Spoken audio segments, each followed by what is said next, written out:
Bueno, pues vamos a ver. El motivo de esta charla pues se debe al eclipse que tenemos el 1 de agosto, al que en principio pues pensé en asistir y como es lógico pues empecé a prepararme un poco y la primera cosa que hice pues es empezar a recordar todos los temas que tienen relación con un eclipse solar y como es ya mi costumbre pues fui tomando notas de aquellas cosas que aunque son obvias pues me parecían en fin, que eran dignas de resaltarse y de acordarme de ellas.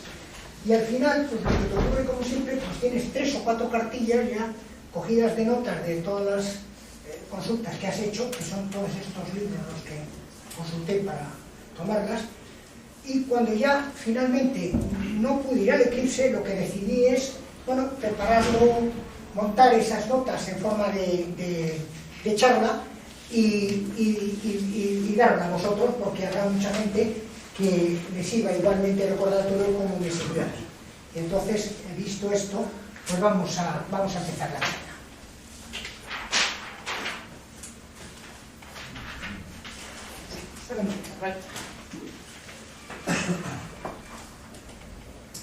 Bueno, todos sabéis que cuando la luz ilumina un cuerpo opaco, este produce una sombra con su misma forma, pues en virtud de la trayectoria rectilínea de la luz cuando se mueve en medios de baja densidad.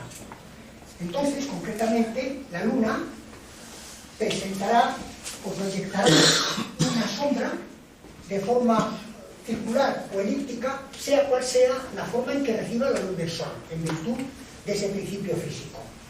Como el Sol es una fuente de luz no puntual, entre el contorno oscuridad-luz surge una franja en semisombra o penumbra, que es la que veis ahí, se forman, al ser el Sol una fuente de luz no puntual, la Luna lo que produce es una sombra, como veis, en forma de 2 conos divergentes, que son la penumbra y la umbra.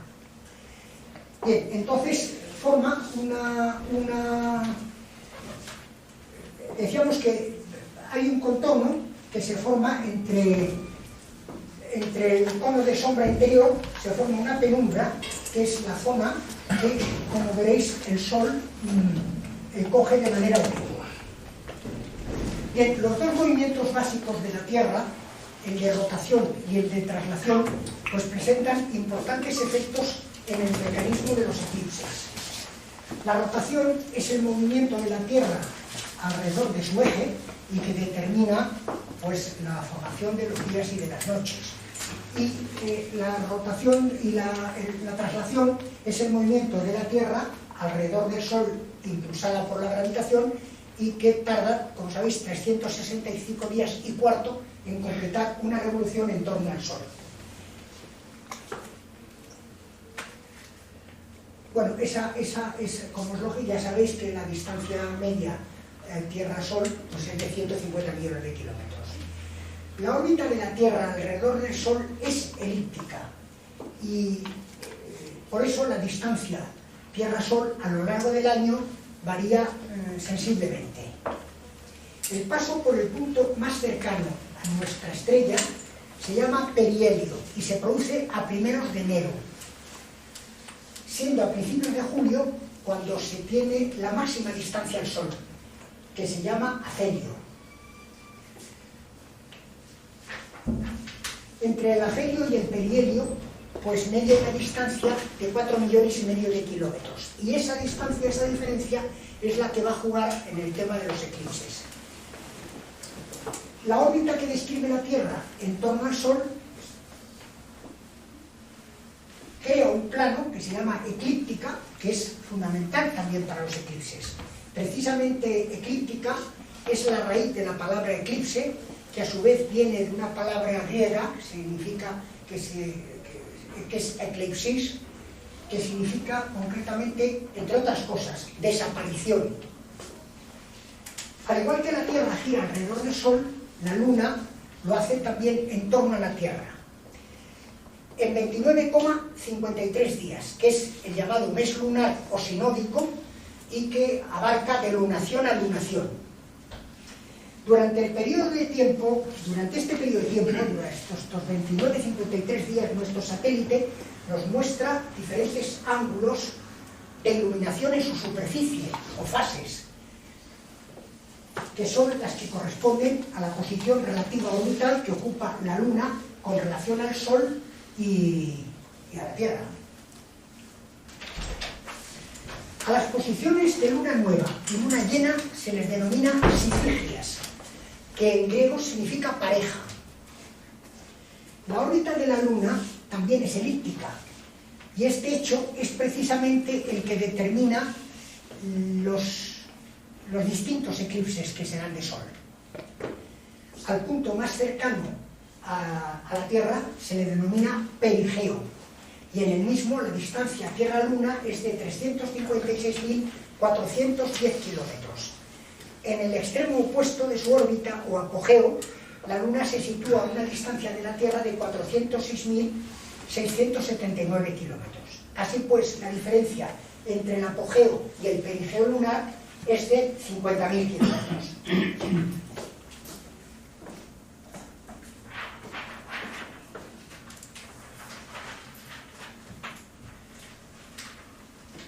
Otro aspecto de suma importancia para los eclipses,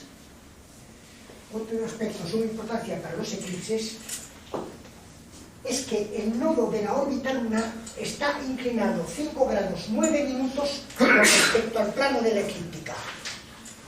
Si el plano de la órbita lunar y el de la eclíptica fueran coplanarios, cada mes lunar, es decir, cada 29, 53 días, tendrían lugar 2 eclipses, uno de Sol y otro de Luna. La órbita lunar y la eclíptica interseccionan, como veréis, en 2 puntos que se llaman nodos y que tienen la particularidad de no ser fijos. Se llama nodo ascendente aquel en el que la Luna pasa por la eclíptica del sur al norte, y en el caso opuesto tenemos el nodo descendente. La línea que une ambos nodos se llama línea de nodos. Un eclipse de Sol se produce naturalmente cuando el astro rey es ocultado por el globo de la Luna, el mayor o menor grado que se interpone entre la Luna, como es lógico, que se interpone entre el Sol y la Luna. La Luna se interpone entre el Sol y la Tierra, y es lo que produce el eclipse. Por lo tanto, un eclipse de Sol tiene lugar siempre en fase de luna nueva, siendo esta una condición necesaria, pero no suficiente para que se produzca el eclipse. El hecho de que los eclipses ocurran en las sifigias impone una condición. Ya sabemos que las órbitas de la Tierra y de la Luna no son coplanarias, de manera que en la mayoría de las ocasiones nuestro satélite se encontrará por arriba o por abajo de la eclíptica. Para que suceda el eclipse, la Luna tiene que hallarse en el plano de la eclíptica o muy cerca de ella, en fase de luna nueva, y la línea de los nodos del sistema Tierra-Luna deberá apuntar o casi al Sol. Realmente, para que se origine un eclipse de Sol, no es imprescindible que la Luna se sitúe exactamente en el nodo, sino que, como se ve en el dibujo, basta con que se sitúe en las proximidades del mismo. Naturalmente, dentro de unos límites en latitud y longitud que vamos a ver inmediatamente. Para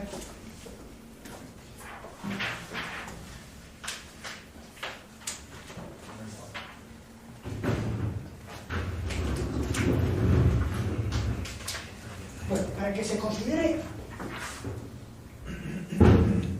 considere eclipse de Sol propiamente dicho,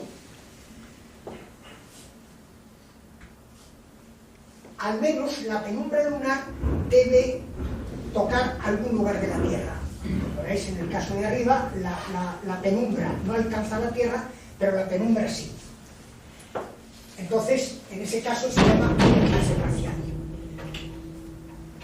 En el caso de los eclipses centrales, que son estos otros dos, pueden ser eclipse total y eclipse anular. Pero la circunstancia para que se produzcan es que el eje de la umbra lunar tiene que cortar la Tierra, como se ve en estos dos casos. Bien, vamos a volver a ver las cosas. Entonces hemos visto que hacemos una distinción básica, que son lo que se llaman eclipses parciales, que son los que la umbra no toca la Tierra, y eclipses centrales, que se dividen a su vez en totales y en anulares, y que son los que la umbra lunar toca la Tierra. Muy bien. Para que se origine un eclipse parcial de Sol, el lunicentro, que es el centro de la Luna, como es natural, debe situarse en un punto que se encuentre como máximo a una latitud o distancia al nodo de la órbita lunar. Bueno, no, en este caso estamos hablando de la latitud. Pues tiene que situarse a una distancia que la perpendicular al nodo de la órbita no pase de 1 grado 35 minutos. Por encima o por debajo de la misma, porque puede ocurrir que en el caso de estar en el otro lado del nodo, pues la Luna estará invertida con relación al Sol. Evidentemente, para que también la umbra lunar se proyecte contra la Tierra y se produzca un eclipse total de Sol, es necesario que la latitud lunar sea más corta. En este caso, debería ser de 1 grado 3 minutos. Es decir, con 1 grado 35 minutos de latitud, la Luna produce un eclipse parcial, y con 1 grado 3 minutos de latitud, la Luna produciría un eclipse total. Evidentemente, bueno, un eclipse central, perdón, no total. Evidentemente, la amplitud de estos límites para un eclipse dado varía, como es lógico, con las distancias de la Tierra a la Luna y viceversa, claro. Puesto que la Luna se mueve en una órbita elíptica, estos límites en latitud imponen que el centro de la Luna se sitúe como máximo a una longitud o distancia al nodo medida a lo largo de la eclíptica de 18 grados 31 minutos para que se origine un eclipse parcial, y de 11 grados 50 minutos para que el eje de la umbra lunar corte la Tierra y se produzca un eclipse central. La línea de los nodos no tiene una orientación fija, sino que posee un giro aproximado de 20 grados por año, totalizando una vuelta completa en sentido retrógrado en aproximadamente 18,61 años, lo que es causa de que las fechas en las que suceden los eclipses pues vayan variando. El movimiento de los nodos hace que los eclipses sucedan a lo largo de la eclíptica, sirviéndole de escenario para los mismos pues todas las zodiacales, vamos, todas las figuras zodiacales, ¿eh? O sea que se mueve, como puede haber eclipses a lo largo de todo el zodiaco, pues lógicamente puede estar delante de cualquiera de las constelaciones zodiacales.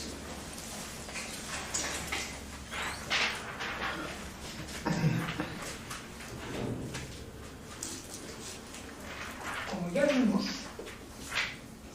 hemos visto, durante un eclipse solar central, la Luna proyecta una sombra sobre la superficie terrestre, la cual está compuesta de dos zonas diferenciadas: la penumbra o sombra exterior y la umbra o sombra interior. Desde la penumbra solo se tapa una fracción del disco solar, por lo que el evento es parcial. Desde la umbra, en cambio, se puede tapar. La umbra, en cambio, es una sombra absoluta y, por lo tanto, puede llegar a tapar completamente el Sol y producir un eclipse central que tiene dos posibilidades de variantes: ser o total o anular, como vamos a ver enseguida.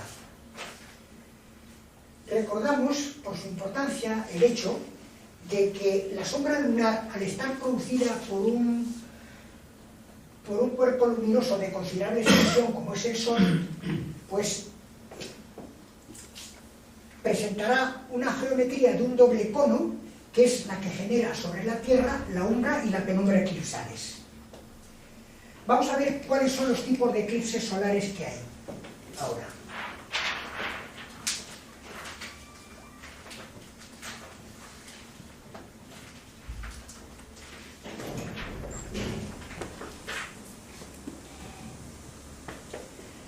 En términos generales, consideraremos dos básicos solamente, que son los eclipses parciales y los genéricamente denominados eclipses centrales. En los parciales, la umbra lunar no llega a tocar ningún lugar de la superficie terrestre. Se producen siempre en altas latitudes, norte o sur, y corresponden a los primeros o últimos eventos de un ciclo de Saros. En los eclipses centrales, el eje del cono de la umbra lunar intersecciona con la Tierra. Se dividen en anulares y en totales, siendo estos últimos los que mayor interés despiertan por su espectacularidad y porque ofrecen una oportunidad única para realizar una gran variedad de observaciones y experimentos a pesar de la brevedad de su fase central.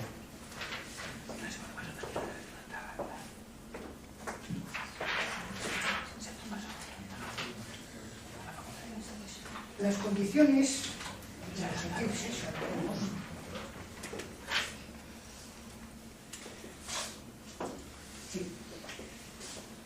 las condiciones de los eclipses centrales se complican por el hecho de que la eclíptica es una elipse y como resultado el diámetro aparente solar varía desde 31 minutos 32 segundos en el afelio a 32 minutos 35 segundos en el perihelio.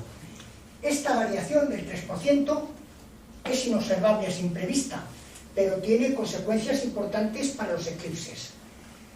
Más influyente aún es el hecho de que la órbita lunar en torno a la Tierra también sea elíptica, lo que origina que la variación del apogeo al perigeo lunar alcance el 12%, causando una oscilación en el diámetro lunar aparente desde 29 minutos 22 segundos a 33 minutos 31 segundos.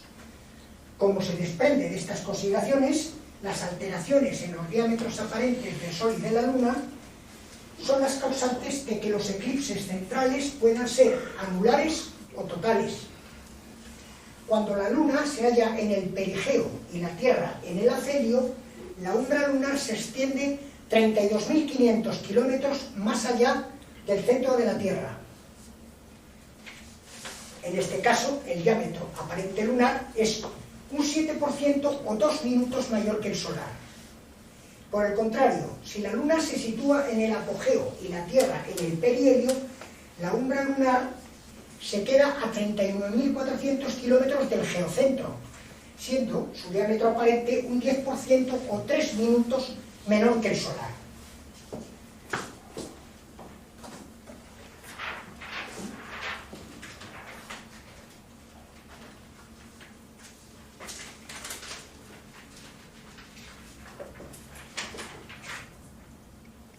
En el primer caso que acabamos de ver, es decir, cuando la Luna está en el perigeo y la Tierra en el afelio, la umbra lunar intersecciona con la Tierra, originando un eclipse total de Sol.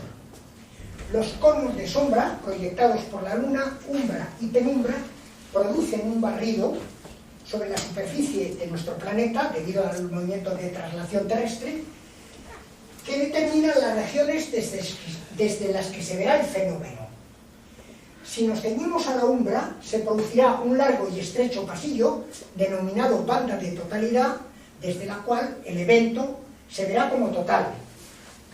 La longitud típica de esta seta de oscuridad es de unos 14.000 kilómetros, con una anchura máxima de 273, lo que representa menos del 0,5% de la superficie terrestre. A ambos lados de la trayectoria de totalidad se extiende una amplia extensión penumbral de miles de kilómetros de amplitud, desde la cual el eclipse se verá como parcial. Esta parcialidad será tanto más leve cuanto más alejado se encuentre el observador de la senda umbral, como es natural.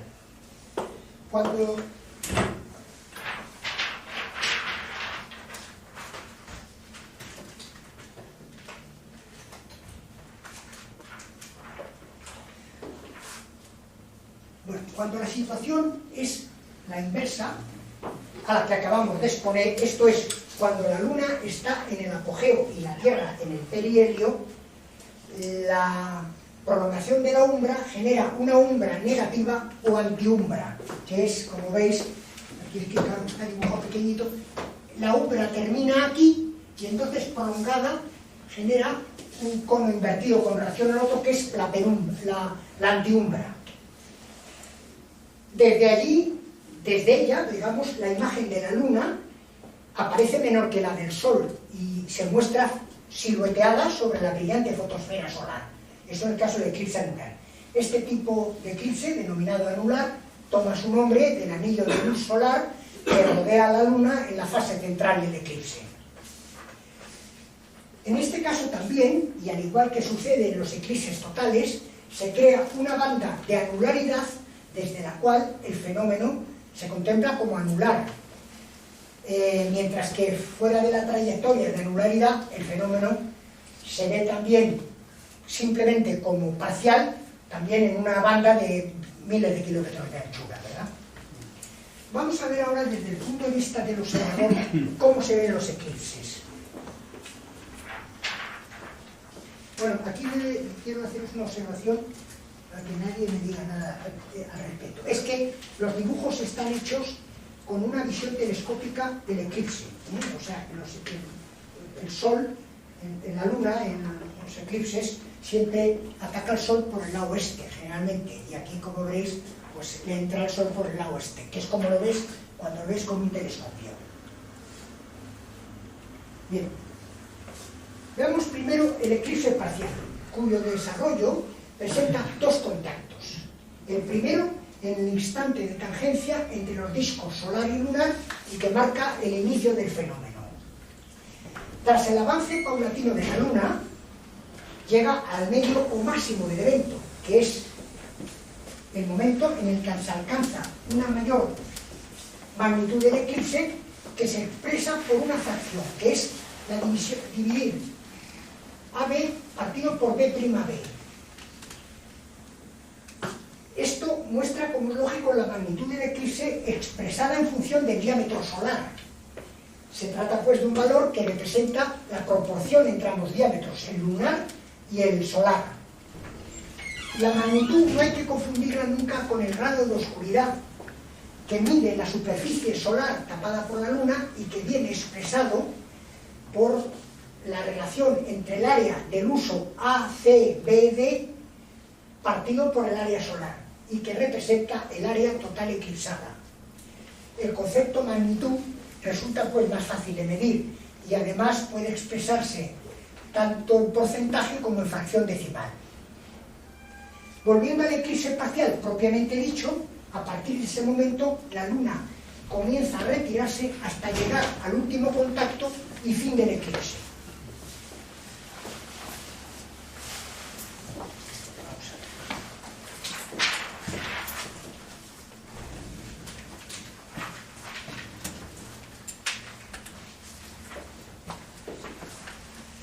Veamos ahora, en segundo lugar, el eclipse anular. Bueno, como veréis, está todo muy desproporcionado, pero lo que se trata son esquemas, se trata de ver el eclipse. Nunca creo que se pueda dar el caso de un eclipse anular con esas proporciones. No lo creo, porque las proporciones de diferencia entre el disco solar y el lunar pues no son de esa magnitud nunca. Pero bueno, se trata de verlo. Veamos ahora, en segundo lugar, el eclipse anular, que aun cuando su magnitud es alta y es claramente perceptible un decrecimiento de la iluminación ambiental, pues la luz residual del disco solar es suficiente como para seguir ocultando la visión de la corona, y además hace necesario tener que utilizar todos los medios de observación seguros como si se tratara de un eclipse parcial. Un observador situado en la zona de anularidad experimenta 4 contactos o instantes de tangencia entre los discos solar y lunar. El evento tendrá una primera parte o fase precedente en la que se producirá, en primer lugar, el contacto inicial o instante en el que se tocan por primera vez ambos discos. Poco a poco, y en un proceso que dura 1 hora y media aproximadamente, el disco solar va siendo ocultado por la luna hasta producirse el segundo contacto, que es cuando el disco lunar entra completamente en el disco solar. Entonces se inicia la fase central, llamada de anularidad, que culmina con el medio del fenómeno, y cuya fase puede durar como máximo unos 12 minutos y medio. Terminada la anularidad, empieza la siguiente fase, en la que los eventos se suceden de forma análoga, pero en orden inverso, y que culmina pues con un tercer contacto o fin de la anularidad. A continuación llegaría el cuarto contacto y la finalización del eclipse. En este eclipse también, fuera de la anularidad, el observador situado en la penumbra vería el eclipse como parcial. Veamos ahora qué sucede en el caso de un eclipse total. El primer contacto y la fase precedente son parecidos al de un eclipse anular, pero antes de llegar al segundo contacto, la iluminación ambiental comienza a descender espectacularmente y los parámetros atmosféricos, tales como la temperatura y la humedad relativa, se ven alterados. Llegado este momento, el observador debería estar atento a todos los cambios que detecte tanto en la flora como en la fauna locales, porque de hecho pues se producen. Si el observador tiene la oportunidad o la suerte de encontrarse en un lugar elevado con una buena visibilidad del paisaje lejano, podría ver o podría otear a la propia umbra lunar aproximándose por el horizonte oeste a la supersónica velocidad de 1250 metros por segundo aproximadamente. O sea, y esto, cuando yo leí esta descripción hace muchísimos años, a un astrónomo se llamaba Flammarion, que hacía una descripción de un eclipse que él había visto, me parece que era en Libia, en el que estando en una montaña que por lo menos debía tener 2.000 o 3.000 metros, vio llegar el pincel de la sombra, aproximándose, claro, por el horizonte, y debió ser una cosa espeluznante, porque le dejó impresionado y lo describió de una manera que era digna de verse, ¿verdad? Bueno, en el instante del segundo contacto se produce el llamado anillo de diamantes, que es un fulgor que por efecto de la irradiación tiene lugar en el punto donde la luna oculta la fotosfera solar. Pero incluso antes de desaparecer la fotosfera, esta se divide, debido a lo accidentado del borde del disco lunar, en unos fragmentos luminosos de fotosfera que se llaman perlas de Bailey y que son variables en cada eclipse, como es natural, porque el borde en que ataca la luna nunca es el mismo, por lo tanto las perlas de Bailey pues siempre son diferentes. Ahora en ese momento, cuando ya acaba de ocurrir esto, es cuando aparece súbitamente la corona solar, que estaba deslumbrada hasta ese instante por el brillo fotosférico, que es 1.000.000 de veces superior. Bien, entonces ha llegado el momento ahora ya de quitar los filtros, que es el momento en que ya el eclipse hay que verlo sin filtros. En los primeros segundos del eclipse se muestra también parte de la cromosfera, como un fino arco de color rojizo intenso que en ocasiones está salpicado de protuberancias que, si no son suficientemente grandes, pues desaparecen rápidamente tras el avance del disco lunar. Pero de hecho se ven muchas veces, y se ven en las fotografías que traen los que ven los eclipses, pues que efectivamente se ven las protuberancias en ese instante. Bueno, las alteraciones medioambientales ahora ya son patentes, y además se producen efectos ópticos, tales como cambios en la luminosidad y brillo del cielo, y además aparecen un fenómeno óptico que se llaman bandas de sombra, que son también otro fenómeno que se produce en los eclipses totales y que es muy buscado por los que van a los eclipses.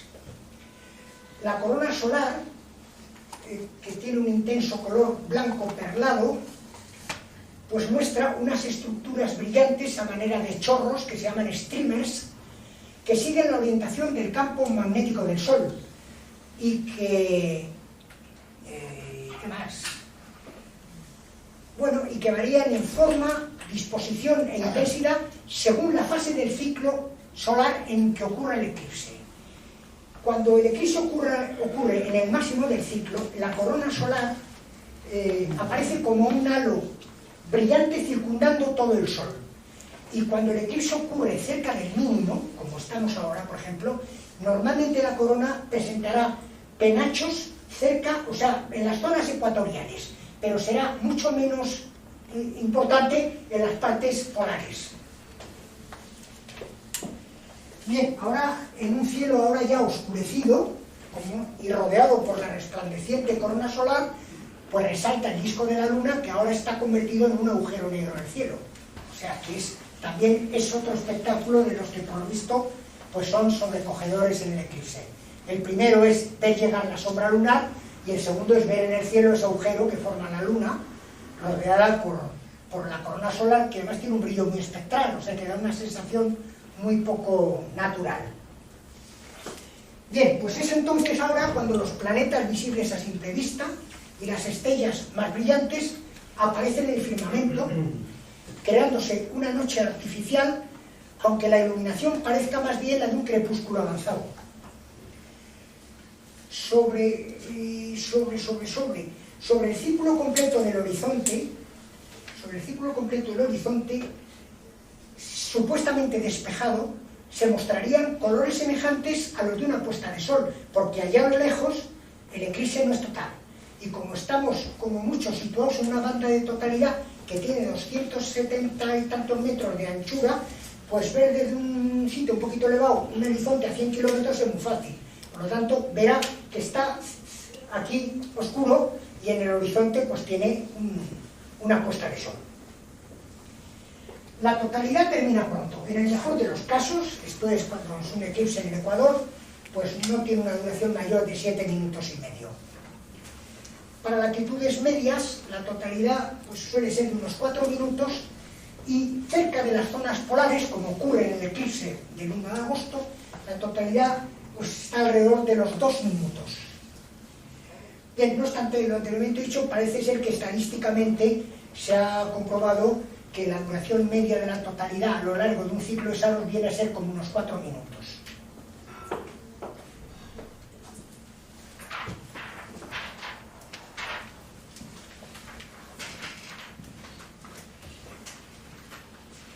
Bien, este es el esquema sacado del anuario astronómico del próximo eclipse al que van a ir muchos compañeros de esta agrupación y que, como veréis, pues nada, pasa por Rusia y pasa también y va terminando en la parte de Mongolia y tiene, como veréis ahí, una duración de 2 minutos 27 segundos y la anchura de la sombra es de 237 kilómetros.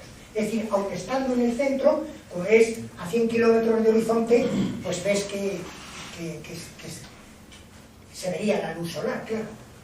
O sea, que va a empezar en el norte, o sea, el eclipse empieza siempre en el norte de Canadá. Sí, claro. Los eclipses normalmente empiezan, ahora lo veremos, por la zona oeste, generalmente. Tienden, porque como veréis, diríamos, no es oeste-este, pero que empiezan por el oeste.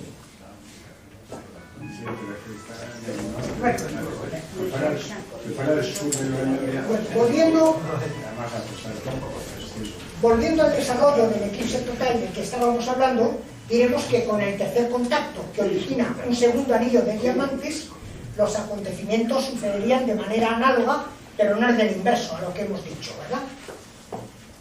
En los diferentes puntos de la Tierra por los que discurre la banda de totalidad, el eclipse empieza en distinto momento, como los distintos tiempos. Y como resultado del movimiento de la Luna alrededor de la Tierra y de la rotación de la Tierra alrededor de su eje, la sombra de la Luna se desplaza por la superficie terrestre aproximadamente de oeste hacia el este. Y puesto que la Luna se mueve también de occidente a oriente, pues el eclipse solar tendrá lugar empezando por el margen oeste del Sol, que es lo que os decía antes en los dibujos, que está al revés. Los eclipses totales, y casi lo mismo podría decirse de los angulares, acontecen en promedio una vez cada 18 meses. Sin embargo, y para un punto dado de la superficie terrestre, el fenómeno solo ocurre una vez cada 375 años en promedio. Es la razón por la que los interesados en su observación tienen que realizar siempre largos viajes para situarse en la banda de totalidad de todos los eclipses que acontecen, porque es un fenómeno muy raro, como es natural. Por uno que pasó por aquí, era anular. Y por algo que pasó por aquí es anular. Bueno, vamos a hablar de algo que tiene mucha relación con los eclipses, que se llama el ciclo de Saros.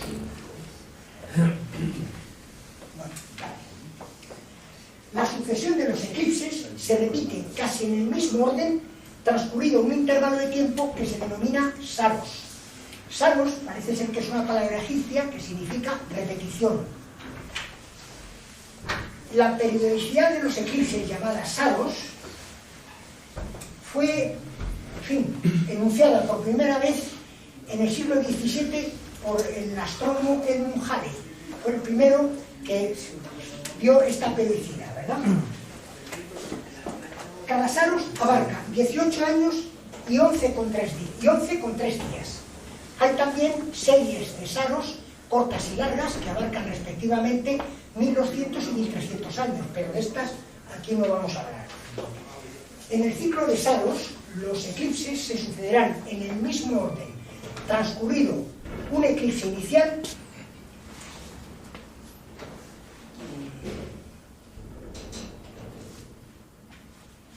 transcurrido tanto tiempo como sea necesario para que el novilunio se sitúe a una distancia del nodo de la órbita lunar igual que la que tenía en el eclipse inicial. Voy a repetirlo. En el ciclo de Saros, los eclipses, porque esto es importante, se sucederán en el mismo orden después de cualquier eclipse inicial, transcurrido tanto tiempo como sea necesario para que el novilunio se repita a una distancia entre la Luna y el nodo de su órbita igual a la que existía en el eclipse inicial. Conocemos que las fases de la Luna se repiten como término medio al cabo de 29,53 días y que el regreso de la Luna a un mismo nodo de su órbita ocurre pasados 27,21 días, que es lo que se llama mes draconítico, y que el paso sucesivo del centro del Sol por un mismo nodo de la órbita lunar tiene lugar pasados 19 años, que es lo que se llama año draconítico. Por consiguiente, el periodo de repetición de los eclipses, esto es, el Saros, se producirá cuando tengan lugar el comienzo de estos tres periodos, es decir, cuando coincidan de nuevo estos tres periodos que hemos visto. Y ello es así, porque 243 meses draconíticos son casi exactamente iguales a 223 meses sinódicos y son también iguales o casi iguales a 19 años draconíticos. Efectivamente, 242 meses draconíticos equivalen a 6.585,36 días.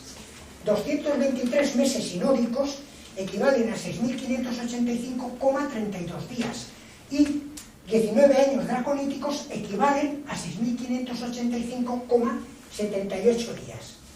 Y puesto que 223 meses sinódicos son 0,04 días más cortos que 242 meses draconíticos, entonces, transcurridos 6.585 días, el novilunio sucederá a una distancia del nodo de la órbita algo diferente que hace 18 años.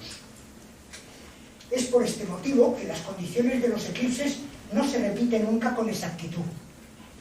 Además, como el Saros contiene un número entero de días y aproximadamente un tercio día,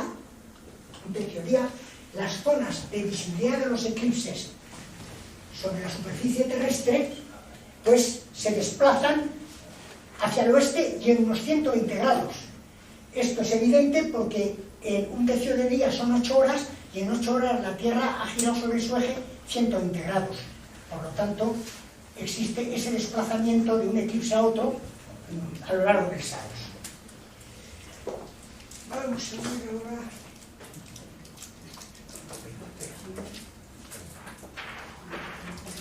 Vamos a ver ahora qué es un canon de eclipses. Un canon de eclipses, bueno, este es un canon, uno cualquiera. Un canon de eclipses es la proyección sobre la esfera terrestre de eclipses calculados tanto pasados como futuros, ¿verdad?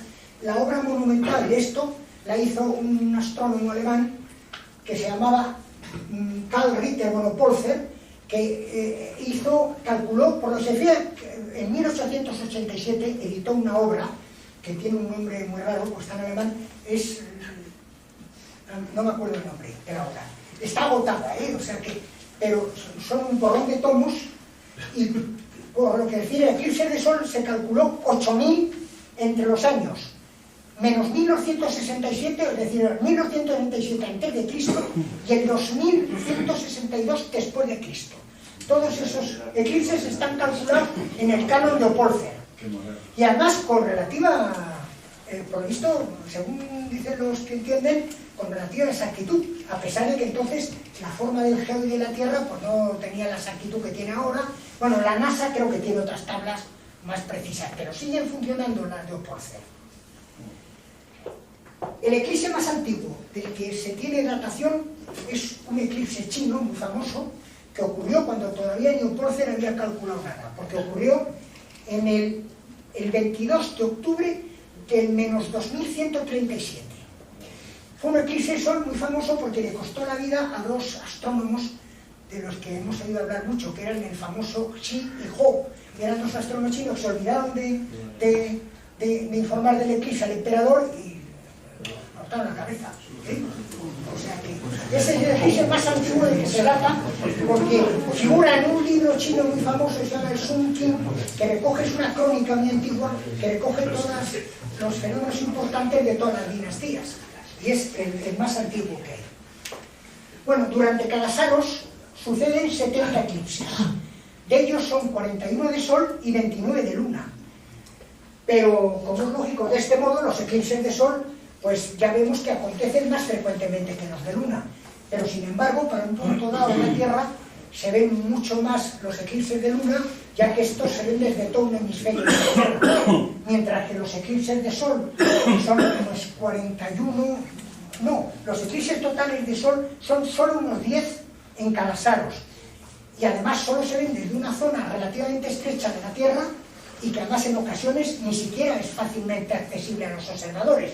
O sea que por esa razón son más conspicuos los eclipses de luna. Bueno, y ahora vamos a terminar un poco viendo los elementos que se utilizan en el cálculo de un eclipse de sol. En el cálculo de un eclipse de sol. Vamos a ver los elementales. Bueno, ya hemos visto que para que suceda un eclipse de sol, no, pero antes de esto hay que ver un momento esto para recordarlo. Vimos que para que suceda un eclipse de sol se precisa que el centro de la luna durante el novilunio se sitúe a una distancia o longitud al nodo de la órbita de 18 grados 31 minutos para que se origine un eclipse parcial y de 11 grados 50 minutos para que el eclipse que se origina pues sea total, o sea, perdón, sea central, que siempre se tiende a decir total. Total es uno de los eclipses centrales. Pues vamos a hablar ahora qué circunstancias tienen que concurrir desde el punto de vista de la latitud lunar para que ciertamente ocurra el eclipse. Y ahora es cuando ya entra en juego esto. Bueno, en la figura C, T y L marcan los centros del Sol, de la Tierra y de la Luna. Y la línea CT es la eclíptica. Por lo tanto, en esta figura, si la línea CT es la eclíptica y estos son los centros del Sol, la Tierra y la Luna, ese ángulo CTL es la latitud geocéntrica eclíptica de la Luna, que se designa generalmente por beta y que es el parámetro fundamental para el cálculo del eclipse. Supongamos la Luna tangente al cono engendrado por las tangentes exteriores al Sol y a la Tierra, y concretamente tangente a la línea C'O en el punto L', ¿verdad? Entonces, el ángulo LTC será en este caso lo que hemos dicho, la latitud geocéntrica eclíptica de la Luna. Resulta evidente que cuando este ángulo LTC sea menor que el que está representado ahí se producirá un eclipse de sol, porque la luna habrá bajado. Es decir, habrá entrado dentro del cono que produce la luz solar. Pero resulta que LTC es igual a LT, L' más L' TC' más C' TC. O sea, la suma de esos dos ángulos. Y a su vez, y por semejanza de triángulos, aunque aquí se asemejen muy poco porque veréis que la desproporción del dibujo es tremenda, resulta que el ángulo L'TC' es igual al ángulo TL'O menos el ángulo TC'O.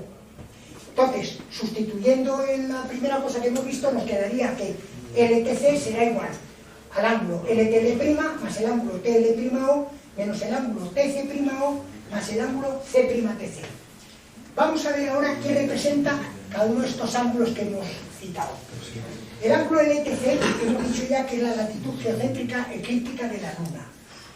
El ángulo LTL' es el radio angular de la Luna, que se representa por R luna. C'TC es el radio angular del Sol, que se designa por R sol. TL'O es la paralaje horizontal de la Luna, designada por P luna. Y TC'O es la paralaje horizontal del Sol, designada por P sol. Os recuerdo que se llama paralaje al ángulo con el que desde el astro se vería el radio de la Tierra. Cuando el astro se ve en el horizonte, la paralaje adquiere un valor máximo y se llama paralaje horizontal. Bien, pues los valores medios de los radios angulares y de las paralajes del Sol y de la Luna son: radio angular de la Luna es 15 minutos con 5, radio angular del Sol son 16 minutos con 3, la paralaje horizontal de la Luna son 57 minutos y la paralaje horizontal del Sol es aproximadamente unos 8 segundos con 8. Bueno, así pues, y si escribimos la fórmula más arriba recuadrada en notación convencional, nos quedará que beta, que es la latitud geocéntrica eclíptica de la Luna, será igual, bueno, que es el ángulo que buscamos, será igual al radio angular de la Luna más la paralaje horizontal de la Luna menos la paralaje horizontal del Sol más el radio angular del Sol. Y como quiera que los radios angulares y las paralajes del Sol y de la Luna son calculables día a día, pues ya tenemos, como es lógico, el ángulo beta calculado, que es lo que necesitábamos. Pero con independencia del anterior, y para que la Luna entre dentro del cono de sombra y se produzca el eclipse, será necesario que el ángulo LTC más el ángulo LTL', que es el radio de la Luna, sea menor que el ángulo L'TC. Esto para que ocurra el eclipse, como es natural. Pero el ángulo L'TC también es igual al ángulo L'TC' más el ángulo C'TC. Y a su vez, y también, y por semejanza de triángulos, el ángulo L'TC' es igual al ángulo OL'T menos el ángulo OC'T.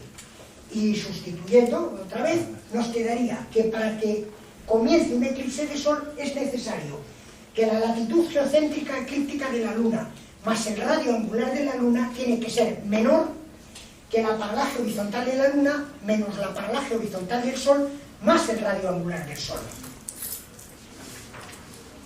Sabemos que para que se origine un eclipse parcial, ¿perdón? No sé cómo va a ser capaz de aprender de todo eso. ¿Perdón? Que no sé cómo va a ser capaz de aprender de todo eso. Sabemos que para que se origine, habíamos visto antes que para que se origine un eclipse parcial de Sol, este ángulo beta tenía que ser igual o menor que a un grado 35 minutos. Y si queremos que el eclipse sea central, este ángulo beta tendría que ser igual o menor que a un grado 3 minutos. Esto es lo que nos va a permitir, una vez que tenemos las paralajes y los radios, saber qué tipo de eclipse nos va a venir. De todas maneras, en este último caso, en el del eclipse central, necesitaríamos conocer la distancia TH y poderla comparar con la longitud prevista para el cono de sombra. Y eso nos permitiría conocer si el eclipse que se va a producir es total o es anular.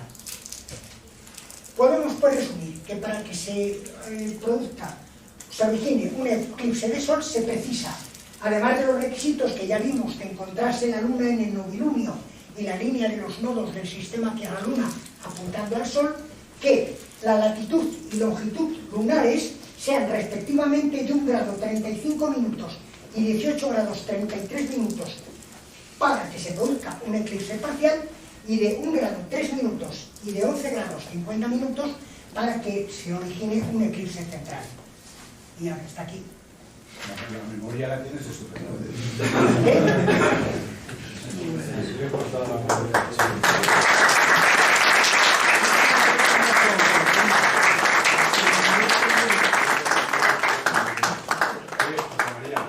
¿Has encontrado alguna explicación en la documentación que haya buscado la explicación? Porque no se ponen de acuerdo. A ver. No, las bandas de sombra... No se ponen de acuerdo la explicación. Porque eso, no, estoy de acuerdo. No, por eso no he puesto nada. Más que se produce la banda de sombra. Sí. Y así como en otras cosas, por ejemplo, en el anillo de diamantes, pues sí, la razón es esa. En las perlas de Bailey, otra. Pero las bandas de sombra, no. Y además no se suelen ver, o sea que son muy espectaculares porque Sí. son muy rápidas. Estos son los libros que he tenido que... Esto, como he comentado antes, lo empecé a hacer cuando pensé asistir al eclipse. Me gusta siempre prepararme un poco y empecé a tomar notas como yo, y al final tenía ya 4 o 5 cuartillas, y cuando ya dije no voy a poder ir, pues dije, hombre, voy a montar esto un poco en plan de charla, y ya pues lo que he hecho. Cuando has dicho lo de la sombra que viene avanzando y todo esto, ¿Cómo? que cuando has hablado de la sombra que se ve venir, Sí. círculo por el suelo, pero también es muy espectacular que se ve venir como si fuera una tormenta muy oscura. O sea, Sí. No solamente en el suelo, la sombra, sino en el horizonte oeste, por donde viene la sombra, también viene muy oscuro, como si fuera, comparado con el otro horizonte que tienes detrás, por eso hay que fijarse en los dos. Es la de oscuridad que viene como una tormenta muy oscura. Y luego cuando pasa es al contrario, la oscuridad que da por Desde luego debe ser algo impresionante. Yo leí esa descripción, yo tenía 15 o 16 años, y me dejé impresionado, porque este hombre pues vio ese eclipse, debía ser 1800 y tantos. Y él hablaba, al hablar de la velocidad de la sombra, decía que era un tren lanzado a toda velocidad, era un tren, ya quisiera, o sea, se mueve a 1235 metros por segundo, o sea que, pero él hablaba de un tren lanzado a toda velocidad cuando veía venir el pincel de la sombra, que claro, venía desde el horizonte, pero claro, debía estar en un desierto, con un horizonte oeste magnífico, y el tío subido pues a 2000 o 3000 metros. Y claro, eso solo lo vimos bien en Libia, que es toda una planicie inmensa, porque en los demás sitios, cuando estamos en Hungría, no te fijas, es que no te fijas, si no te mentalizas mucho. En eso de la banda de sombra, la oscuridad de que viene, no te fijas. Es que todo es muy rápido. Estás pendiente de que termine de ponerse central la luna sobre el sol y no te fijas en todos los otros detalles. Hay que mentalizarse. O cada uno que lleve la nota que se vaya diciendo cómo se va a producir. Porque ver tantas cosas en tan poco tiempo. Muchas gracias, pero ¿qué me vas a...? Pero si yo entiendo tu oferta, no se entienden es que las apariencias han dejado de poderse utilizar. Es como una pizarra, se siguen utilizando toda la vida. Me daría mucho más trabajo lo otro, mucho más. No sé, pero sí, mucho más... Esto, cuando hablan, hombre, yo creo que hay cosas...